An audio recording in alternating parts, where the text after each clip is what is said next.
Você já estava no meio de uma oração, de joelhos, com o coração querendo alcançar o céu e, de repente, um bocejo, depois outro e outro. E o que era para ser um momento sagrado começa a aparecer um campo de batalha entre o espírito e o corpo. Você se pergunta, o que está acontecendo comigo? Por que eu não consigo simplesmente orar?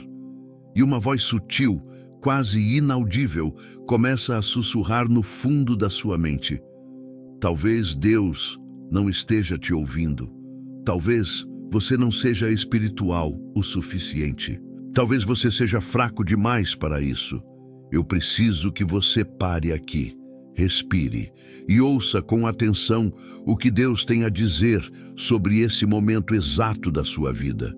Porque o bocejo contínuo durante a oração não é apenas cansaço físico, não é simplesmente falta de sono, não é fraqueza da carne, embora a carne esteja sempre presente. O bocejo repetido no momento da oração é um sinal, é uma linguagem. E Deus, em sua misericórdia, está usando até esse momento aparentemente embaraçoso para falar com você de uma forma que você não pode ignorar. Pense comigo, quando você está assistindo a um filme que ama, você boceja? Quando você está numa conversa que realmente te importa, com alguém que você ama profundamente, seus olhos fecham de sono? Não. O bocejo aparece quando há desconexão, quando a mente está em outro lugar, quando o coração está dividido. E é exatamente aí que mora a primeira e mais importante das 3 verdades que Deus quer revelar para você hoje. A primeira coisa que o bocejo contínuo durante a oração significa é que há uma batalha espiritual real acontecendo no exato momento em que você dobra os joelhos. Não é coincidência que a preguiça ataca justamente quando você vai orar. Não é acidente que o seu telefone parece mais interessante, que seus pensamentos voam para os problemas do trabalho, que o sono te domina com uma intensidade que não aparece em nenhum outro momento do dia. Isso não é natural, é sobrenatural, mas do lado errado. Jesus, a maior autoridade que já pisou nesta terra, ensinou algo que a maioria dos cristãos conhece, mas poucos levam a sério. No jardim do Getsemane, na noite mais sombria da história humana, quando o peso do mundo inteiro estava sobre seus ombros, ele foi encontrar os seus discípulos e os encontrou dormindo. E o que ele disse? Em Mateus 26:41 está escrito: Vigiai e orai, para que não entreis em tentação. O espírito, na verdade, está pronto, mas a carne é fraca. Ele não os condenou. Ele os instruiu. Ele viu naquele sono um perigo real. E o perigo não era o sono em si. Era o que o sono abria. A porta para a tentação, para a derrota, para o abandono. Os discípulos dormiam enquanto Jesus lutava. E quando a crise chegou, quando os soldados vieram, quando a espada foi sacada, quando o medo tomou conta, eles fugiram. Todos. Porque não tinham orado, porque tinham dormido quando deveriam ter vigiado. O bocejo que venceu os discípulos naquela noite não foi apenas cansaço de um longo dia. Foi a operação do inimigo para deixá-los despreparados para o que estava por vir. E você precisa entender isso. O inimigo das suas orações não é o seu colchão, não é a sua agenda ocupada, não é a sua biologia. O inimigo das suas orações é um ser espiritual que sabe, melhor do que você, o que acontece quando um filho de Deus genuinamente se conecta ao Pai em oração. Ele sabe que quando você ora de verdade, as correntes se quebram. Ele sabe que quando você persevera na presença de Deus, o céu se move. E por isso, ele faz tudo, absolutamente tudo, para interromper, sabotar e tornar aquele momento impossível. O apóstolo Pedro, o mesmo que dormiu no Getsemane e negou o Senhor 3 vezes, anos depois de ter sido transformado pelo Espírito Santo, escreveu com uma urgência que só pode vir de quem aprendeu na própria pele. Em 1 Pedro 5:8 ele diz: Sede sóbrios e vigilantes. O diabo, vosso adversário, anda em derredor, como leão que ruge, procurando alguém para devorar. Pedro aprendeu o que custa perder a vigilância. Ele dormiu quando deveria ter orado e colheu amargura onde deveria ter colhido força. Mas aqui está a virada que eu preciso que você grave no seu coração. O fato de haver batalha não significa que você está perdendo. Significa exatamente o oposto. O inimigo não perde tempo atacando quem já está derrotado. Ele não sente ameaça de quem já desistiu.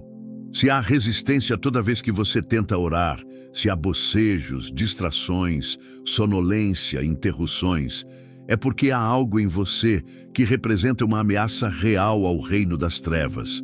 É porque Deus tem um propósito para a sua vida que o inimigo quer desesperadamente impedir.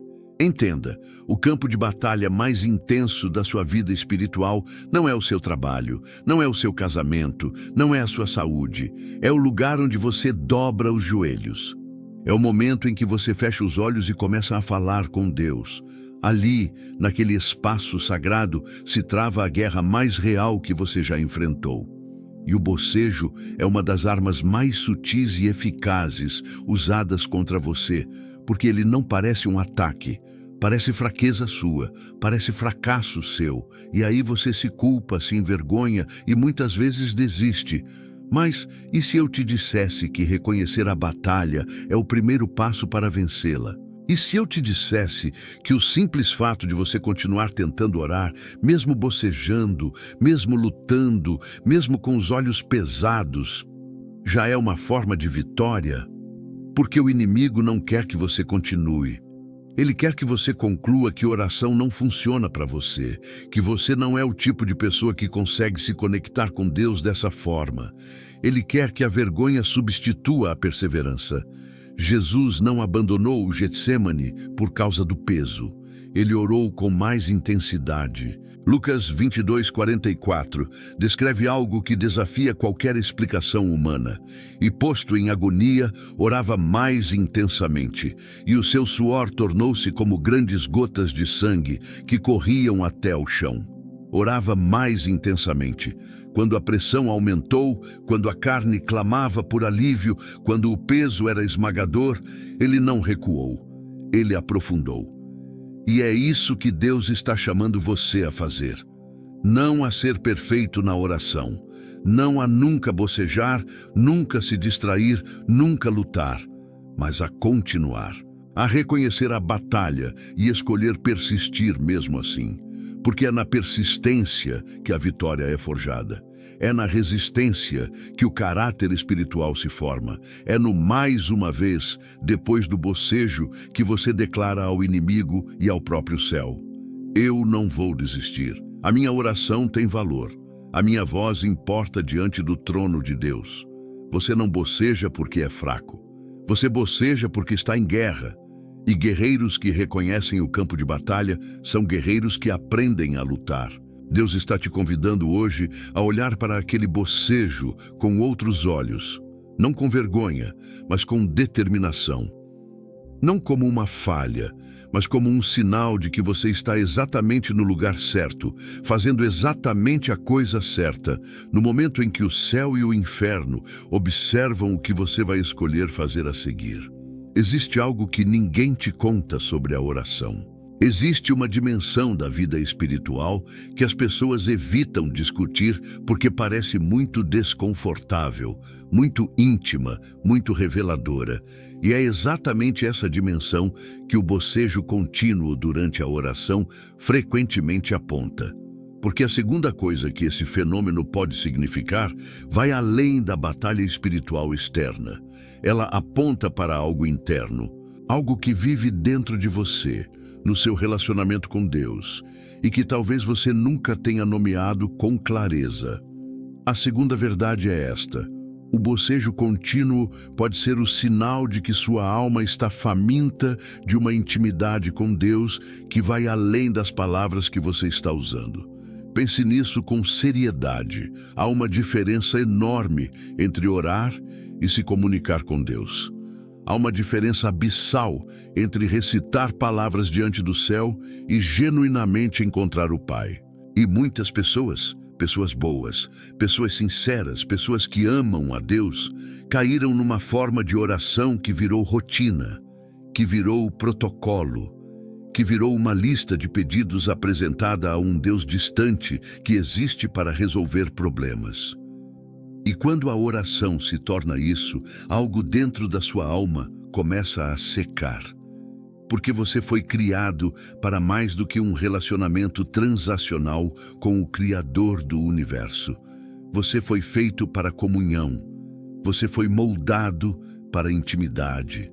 E quando a sua alma está faminta dessa realidade, e você continua oferecendo a ela palavras vazias e rituais mecânicos, ela manifesta esse vazio de diversas formas, e uma delas é o bocejo, o tédio espiritual, a sensação de que você está falando para o teto. O Salmo 42 começa com uma das imagens mais poderosas de toda a Bíblia. Davi, o homem segundo o coração de Deus, o guerreiro, o rei, o adorador, escreve: "Como o cervo anseia pelas correntes das águas, assim a minha alma anseia por ti, ó Deus. A minha alma tem sede de Deus, do Deus vivo." Observe a intensidade dessa imagem. Um cervo que anseia, um animal que foi criado para viver perto da água, que morre sem ela, que sente o chamado da sede como uma força biológica irresistível. Assim é a alma humana em relação a Deus. Mas o que acontece quando esse servo vai até o rio e encontra apenas lama? O que acontece quando a alma que foi criada para beber de Deus só encontra religiosidade, formalidade, palavras repetidas sem vida? Ela não se satisfaz, ela boceja, ela se distrai, ela procura em outro lugar. Não porque seja rebelde, mas porque foi criada para algo real, algo vivo, algo que só a presença genuína de Deus pode oferecer. Você já percebeu que há momentos na sua vida espiritual onde a oração flui como um rio, onde você começa a falar com Deus e não quer parar, onde as lágrimas vêm naturalmente, onde o coração queima, onde o tempo passa sem que você perceba? E há outros momentos onde cada palavra é um esforço, onde 5 minutos parecem 1 hora, onde o bocejo vem antes mesmo de você terminar a primeira frase. Qual é a diferença entre esses dois momentos? A diferença não está na sua teologia, não está na quantidade de versículos que você memorizou. A diferença está no nível de abertura do seu coração, está no quanto você está disposto a ser honesto, vulnerável, real diante de Deus. Está no quanto você está buscando a Ele, e não apenas as coisas dele. Há um personagem bíblico que entende isso de uma forma que poucos alcançam. Jeremias, o profeta das lágrimas, viveu em um tempo de trevas absolutas. Ele pregou por décadas sem ver resultado. Foi jogado numa cisterna, foi ridicularizado, ameaçado, isolado, e em meio a todo esse abandono, ele não recitou orações formais. Ele clamou, ele chorou, ele questionou. Em Jeremias 27, ele diz com uma audácia impressionante: "Tu me seduziste, Senhor, e eu me deixei seduzir." Isso não é a linguagem de um religioso cumprindo protocolo. Isso é a linguagem de alguém que tem um relacionamento real com um Deus real. E o que Deus disse em resposta ao clamor honesto de Jeremias? Em Jeremias 29:13, "Vós me buscareis e me achareis, quando me buscardes de todo o vosso coração." A chave não é a eloquência da oração. A chave não é a duração, nem a postura, nem as palavras certas. A chave é o coração inteiro. É a busca total.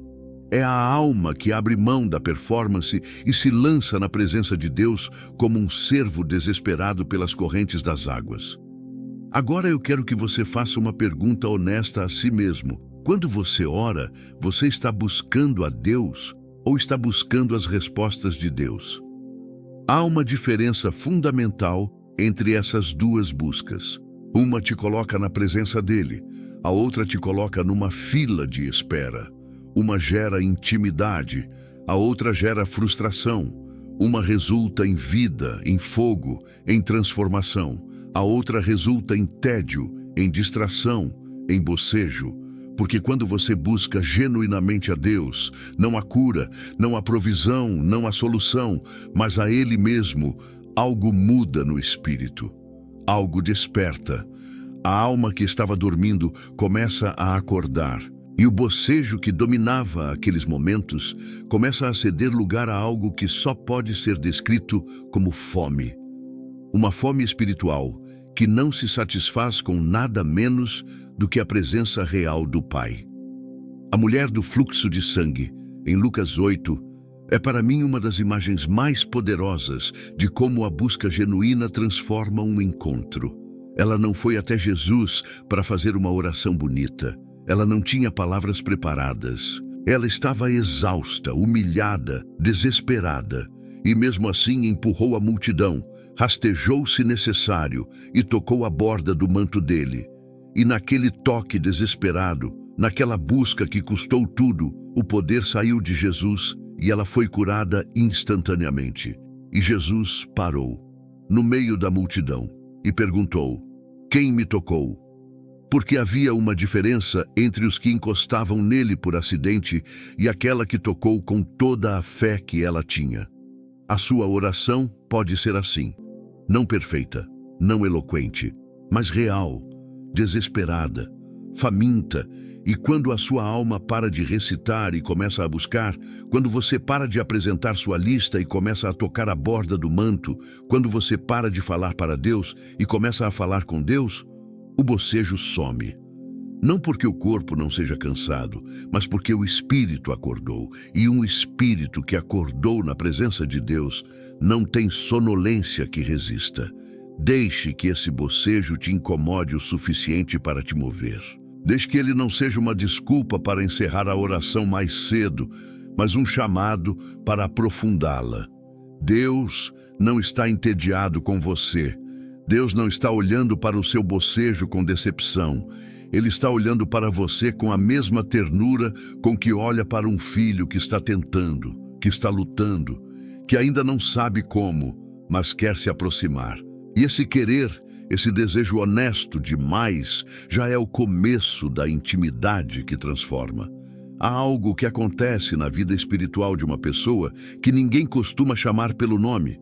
Um processo silencioso, gradual, quase imperceptível, que começa de forma inocente, com cansaço, com rotina, com o peso da vida adulta e vai se instalando no coração como uma névoa densa que apaga a chama sem que você perceba exatamente quando o fogo foi embora.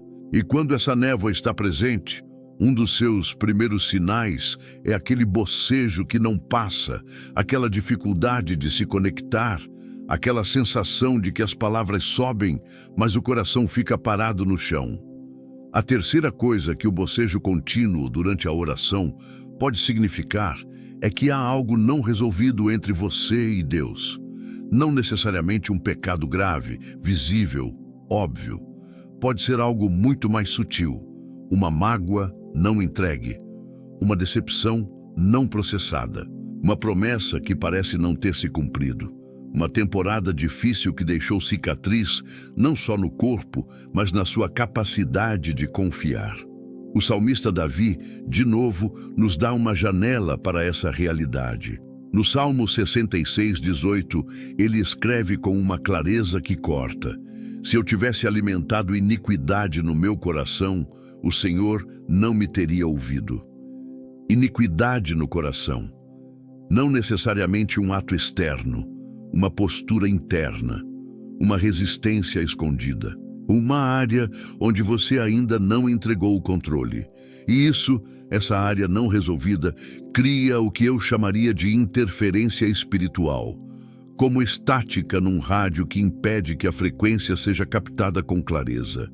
E o que é mais assustador nessa realidade é que essa interferência frequentemente não parece pecado. Ela parece cansaço, parece distração, parece desânimo espiritual. Você olha para si mesmo e não vê um rebelde, vê apenas alguém que está cansado, alguém que está tentando, alguém que gostaria de sentir mais, mas simplesmente não está conseguindo. E aí o bocejo vem. E com ele a conclusão equivocada de que você é o problema. Quando, na verdade, o problema é que há uma conversa que precisa acontecer entre você e Deus antes que a oração flua livremente. Pense em José, o jovem de 17 anos que recebeu sonhos de Deus, que viu o futuro no próprio sonho e que foi vendido pelos irmãos, levado ao Egito como escravo, acusado injustamente pela mulher de Potifar, jogado na prisão por anos. E em algum momento dessa trajetória de sofrimento, José tinha uma escolha. Ele podia guardar mágoa de Deus. Ele podia construir um muro entre o seu coração partido e o Deus que havia permitido aquilo tudo. E se ele tivesse feito isso, se ele tivesse deixado o ressentimento crescer como raiz amarga, o fio de conexão que o ligava ao céu teria sido cortado. Mas Gênesis 39, 21 diz algo extraordinário. Mas o Senhor estava com José e lhe demonstrou misericórdia. Em cada etapa da descida, na escravidão, na prisão, no esquecimento, Deus estava com ele. E a razão pela qual o fio não foi cortado não foi porque José não sofreu. Não foi porque a dor não foi real. Foi porque José não deixou a dor se transformar em barreira. Ele continuou conversando com Deus. Ele continuou no relacionamento, não na perfeição, mas na fidelidade. Agora eu preciso fazer uma pergunta que talvez doa, mas que pode ser a mais libertadora que você vai ouvir hoje. Você está com raiva de Deus?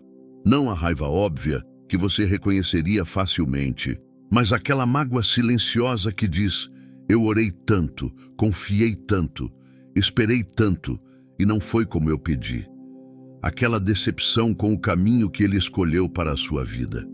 Aquela temporada onde você clamou e o céu pareceu de bronze. Aquela perda, aquela crise, aquele diagnóstico, aquele relacionamento que desabou e em algum lugar no fundo do coração, você guardou uma conta que ainda não foi fechada. Isso não te torna um rebelde, isso te torna humano. E Deus, que criou o coração humano, não está chocado com o que está dentro do seu. Em Hebreus 4:15, está escrito que temos um sumo sacerdote, Jesus, que não é incapaz de compadecer das nossas fraquezas, pois foi tentado em tudo, assim como nós, mas sem pecado. Ele entende a dor, ele entende a decepção, ele entende a sensação de abandono, porque no Getsêmani ele próprio clamou: Pai, se possível, passa de mim este cálice. Mas aqui está o que precisa acontecer. A mágoa precisa ser nomeada. O ressentimento precisa ser trazido à luz. Não porque Deus precise ser informado, Ele já sabe. Mas porque você precisa dizer. Você precisa abrir a mão e mostrar para Ele o que está carregando. Porque enquanto essa pedra estiver escondida debaixo da superfície da sua oração, ela vai continuar criando distância, ela vai continuar gerando aquela sensação de falar para o vazio. E o bocejo vai continuar chegando, porque o coração que carrega peso não consegue se erguer até Deus com leveza. O ato de entregar essa mágoa a Deus não é fraqueza. É o ato de fé mais corajoso que você pode fazer, porque Ele diz: eu confio em ti mesmo sem entender. Eu confio em ti mesmo quando dói. Eu confio que os teus caminhos são mais altos que os meus, mesmo quando o caminho que escolheste para mim parece não fazer sentido do meu ponto de vista. E quando isso acontece, quando você para de fingir que está bem, quando você abre o coração completamente, com toda a sua confusão e toda a sua dor, quando você diz: Deus, eu preciso falar contigo sobre isso que estou sentindo. Algo quebra na atmosfera espiritual. A névoa começa a se dissipar. A frequência começa a se clarear. E aquela oração que parecia impossível, que sempre vinha acompanhada de bocejo e distração e vazio, de repente começa a fluir como água de fonte. Porque Deus não quer a sua performance. Ele quer o seu coração, não o coração arrumado, curado, resolvido, o coração real, o coração partido, o coração que ainda tem perguntas sem resposta e feridas sem cura. Esse coração, aberto e honesto diante do Pai, é a fundação sobre a qual a oração mais poderosa que você já fez pode ser construída. Existe um momento na vida de todo crente onde a fé deixa de ser teoria e se torna a única âncora disponível. Um momento onde todas as explicações já foram dadas, todos os versículos já foram citados, todos os conselhos já foram recebidos, e ainda assim o peso permanece. Ainda assim, o bocejo durante a oração continua. E nesse momento Deus não manda mais palavras, Ele manda sua presença. E a presença de Deus não pede que você seja forte, ela pede que você seja real. Mas há algo que precisa ser compreendido em profundidade neste ponto da nossa mensagem, porque muitas pessoas chegam até aqui com a ilusão de que a espiritualidade madura significa orações sem luta. Que quando você cresce na fé, as distrações somem, o bocejo desaparece e tudo flui com facilidade celestial.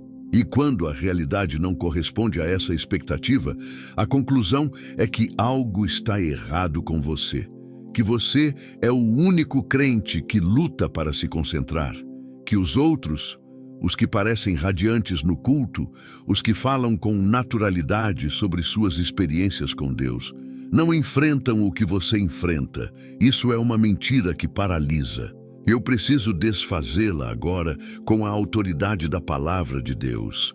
Paulo, o apóstolo que escreveu 2/3 do Novo Testamento, que foi arrebatado ao terceiro céu, que plantou igrejas por todo o mundo conhecido, escreveu em Romanos 8:26 algo que deveria ser lido por todo cristão que já se sentiu envergonhado de sua luta na oração. Da mesma forma, o Espírito nos socorre na nossa fraqueza, porque não sabemos orar como convém, mas o próprio Espírito intercede por nós com gemidos inexprimíveis. Leia de novo. Paulo diz: nós não sabemos orar como convém, não os imaturos, não os fracos. Nós, Paulo, incluiu a si mesmo nessa limitação.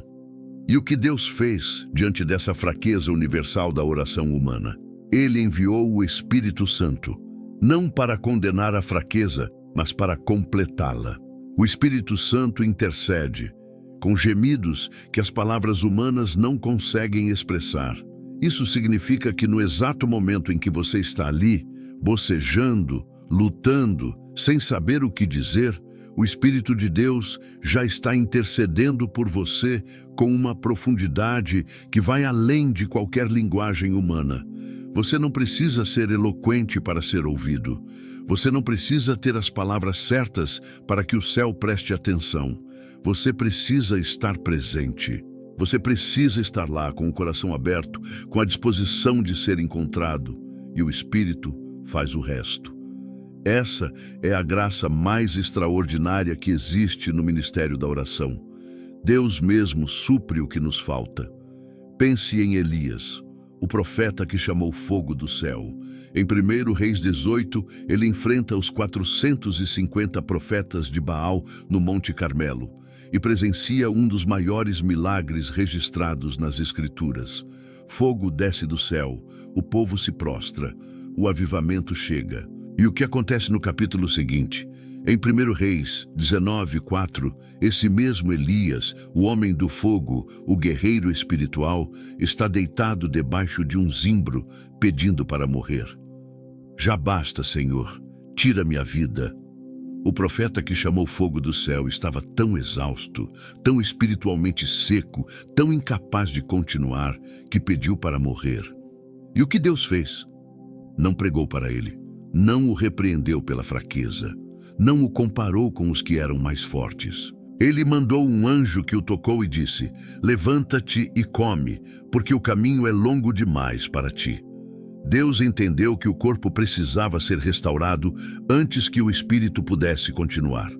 Deus reconheceu o limite humano com compaixão, não com julgamento. Isso fala diretamente ao seu bocejo.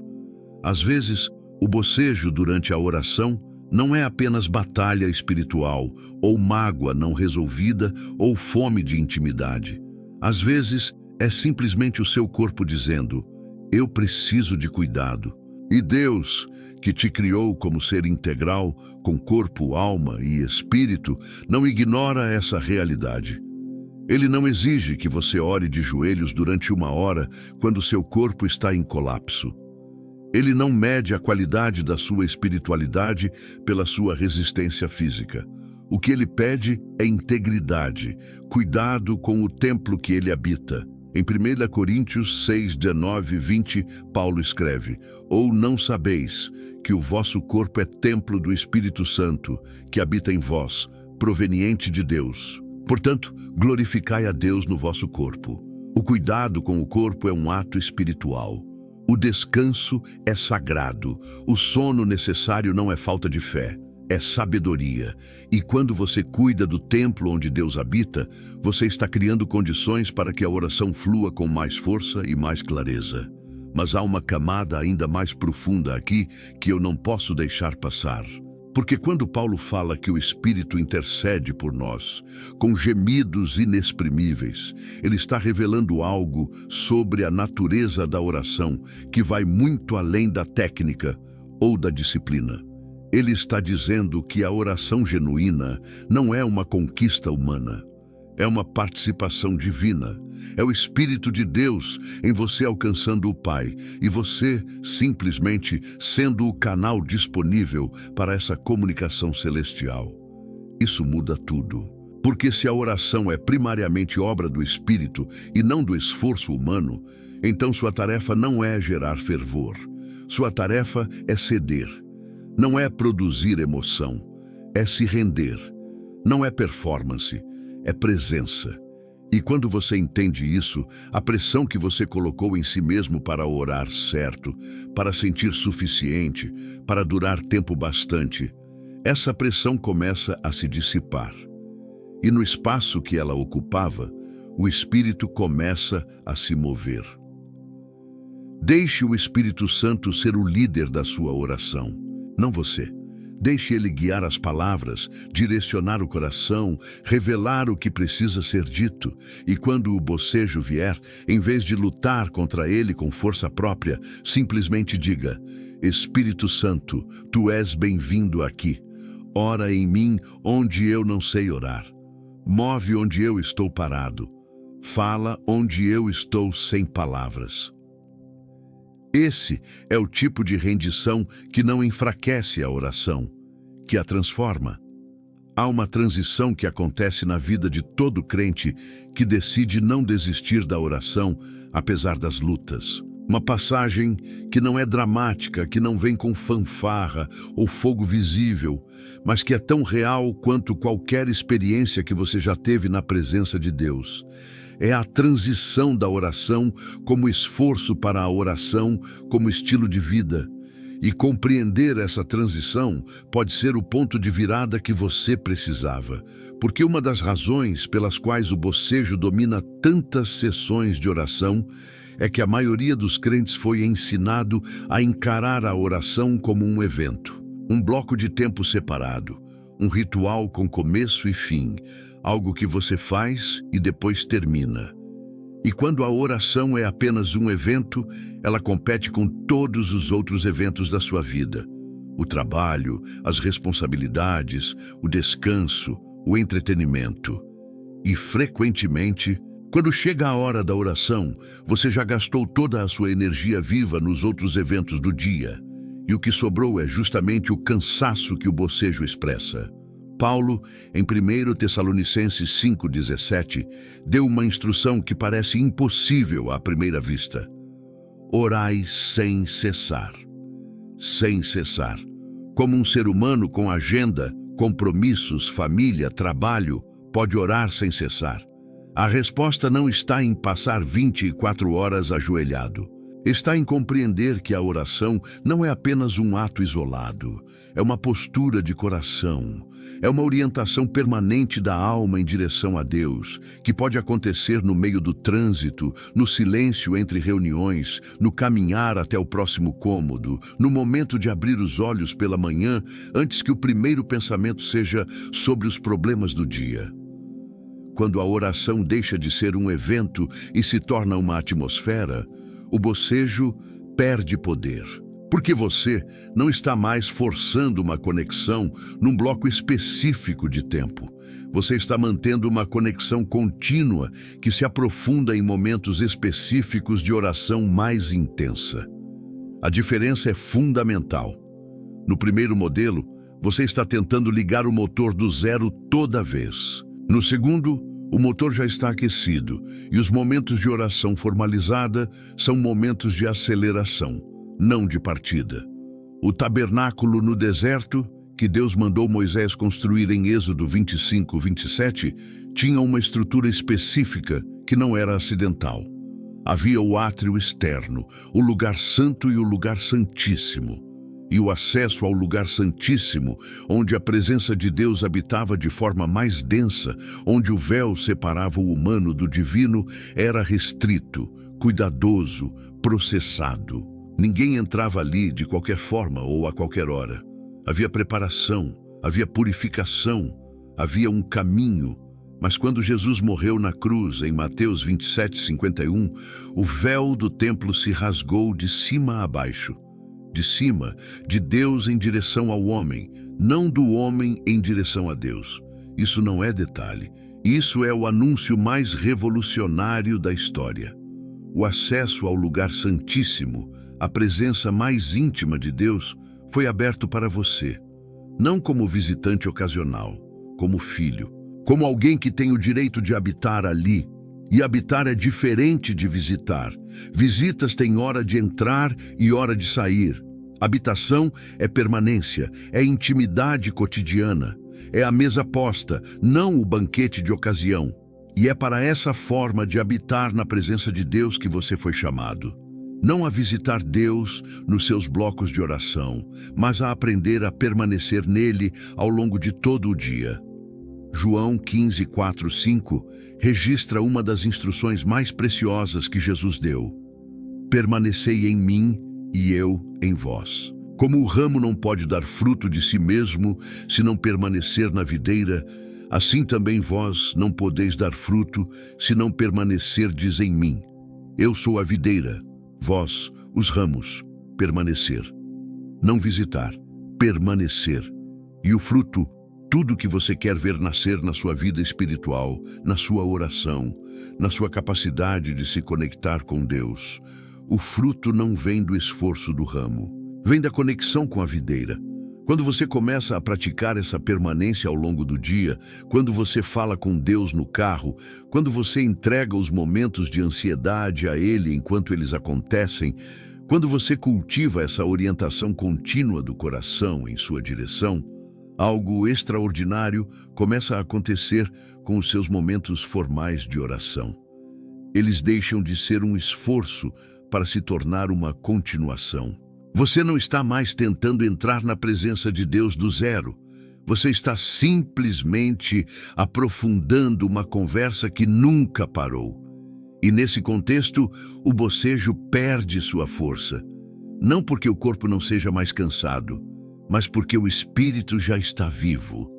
Porque você não depende mais de um estado emocional específico para orar. Porque a conexão com Deus já está estabelecida e a oração formalizada é apenas o momento em que você se senta e presta atenção plena a essa conexão que já existe.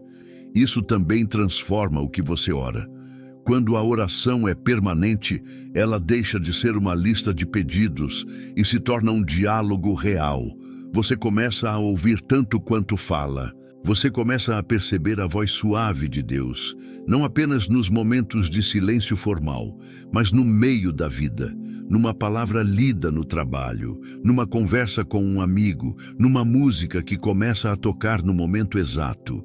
Deus fala continuamente para aquele que cultivou a arte de permanecer na presença dele.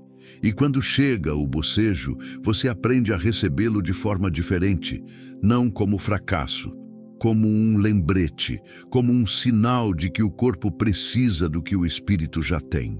E você encontra formas criativas de continuar a conversa, caminhando em vez de ajoelhado, sussurrando em vez de declarando em voz alta, em silêncio ativo, em vez de palavras elaboradas.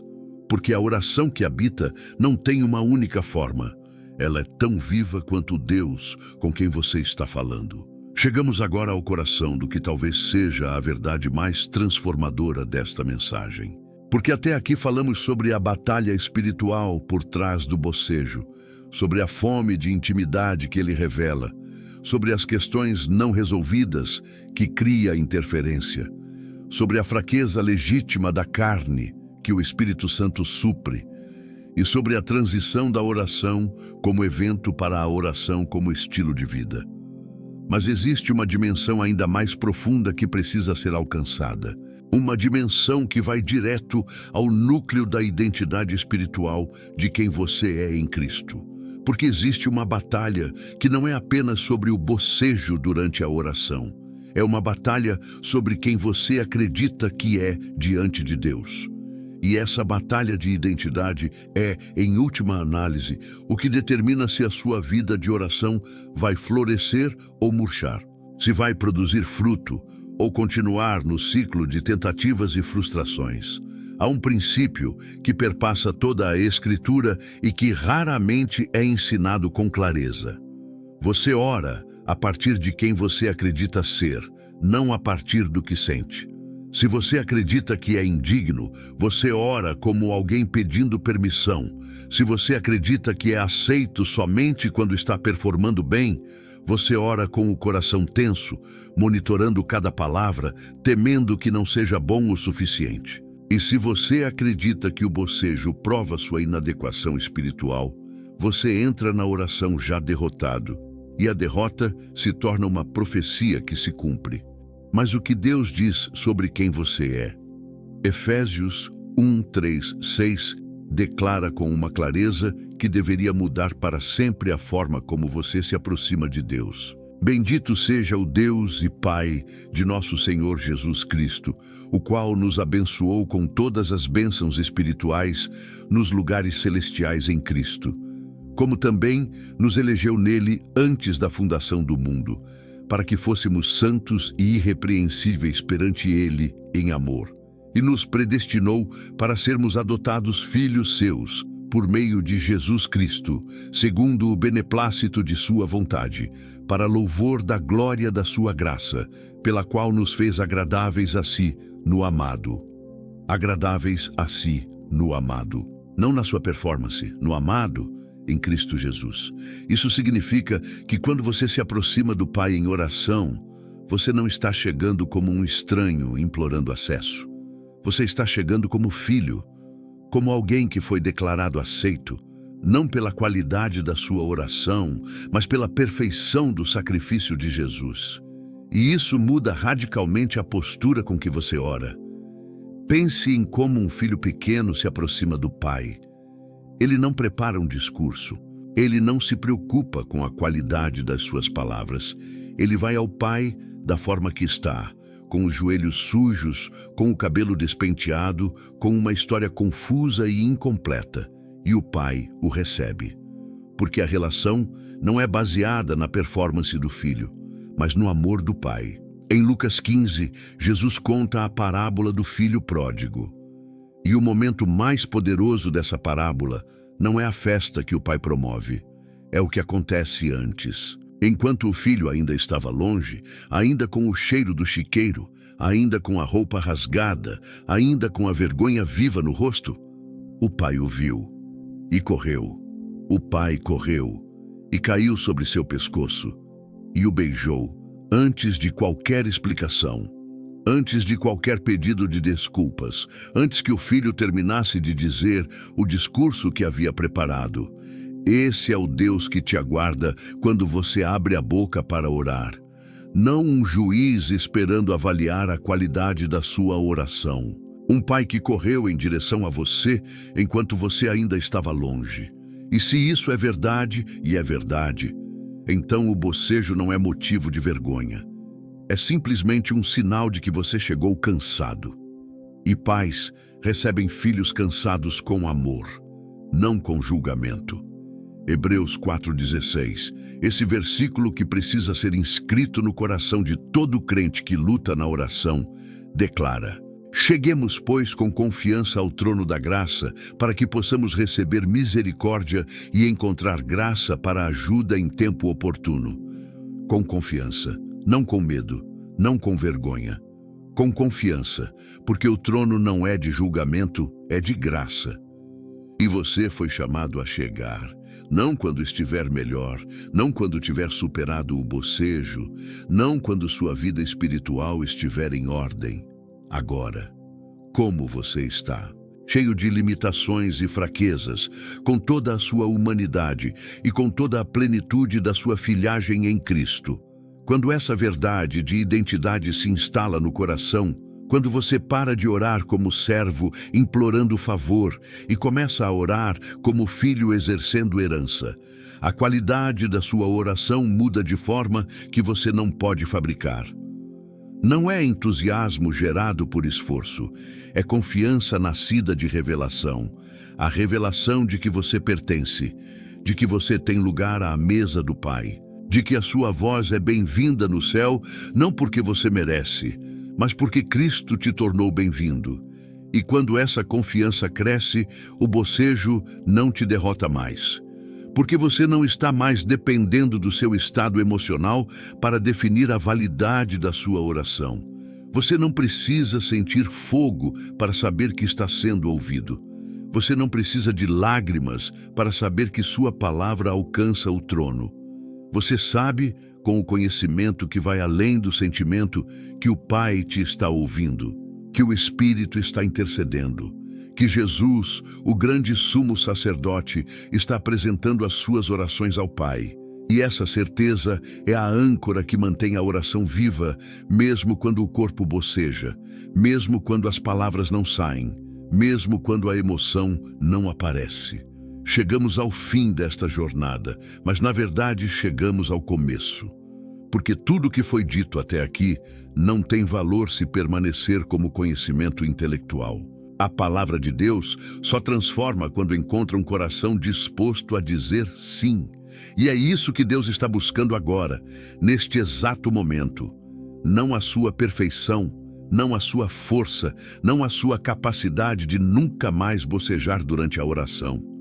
Ele está buscando o seu sim, o seu coração aberto, a sua disposição de continuar. Eu preciso que você olhe para trás por um momento, para tudo que descobrimos juntos. Você boceja durante a oração porque há uma batalha real acontecendo. E isso não é fraqueza, é prova de que você é uma ameaça espiritual para o reino das trevas. Você boceja porque a sua alma tem fome de uma intimidade que vai além da religião.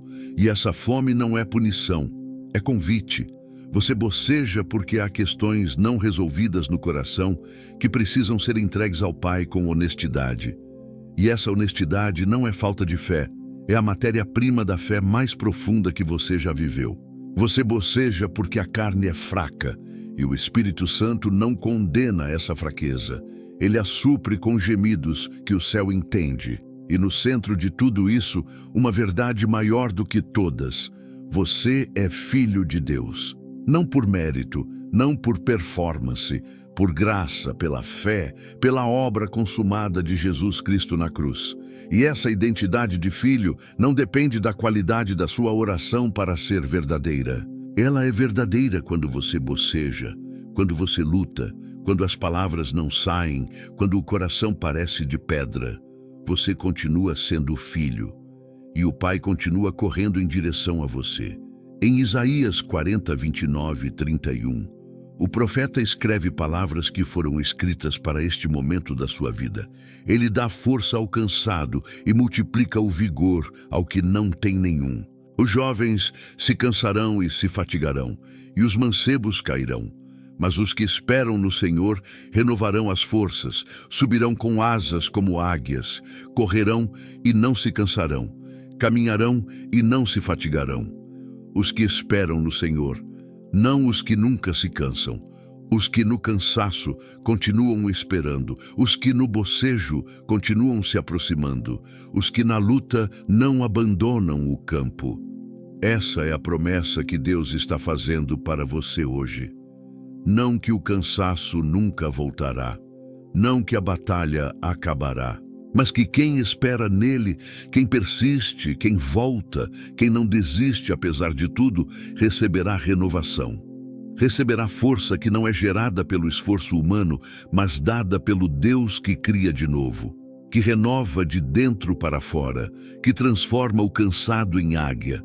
Eu quero te fazer um convite agora, não para que você faça uma promessa que não vai poder cumprir, não para que você se comprometa com uma disciplina perfeita que vai te decepcionar na primeira semana, mas para que você tome uma decisão simples, radical e transformadora, a decisão de voltar à oração não quando estiver pronto, mas agora, não quando o bocejo parar, mas com o bocejo, de abrir a boca e dizer: Pai, aqui estou, cansado, lutando, bocejando, mas aqui estou.